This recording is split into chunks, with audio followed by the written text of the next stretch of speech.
in the morning.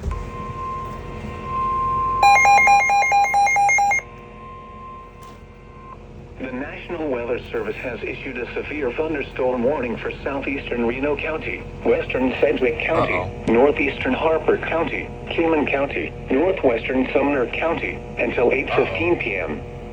At 7:15 p.m., severe thunderstorms extended from 8 miles southwest of Kingman to 15 miles west of Norwich to 7 miles northwest of Harper, moving northeast at 40 miles per hour. You can expect 60-mile-per-hour wind gusts and half-dollar-size hail. The warning was based on radar indications. The following impacts are expected. Hail damage to vehicles is expected.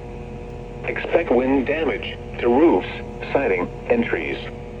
Locations impacted include Goddard, Kingman, Cheney, Haven, Garden Plain, Andale, Norwich, Viola, Murdoch, Waterloo, Spivey, Cleveland, Cheney Lake, Mount Vernon, Kingman Airport, Lake Afton, Rago, Cheney State Park, and Runnymede.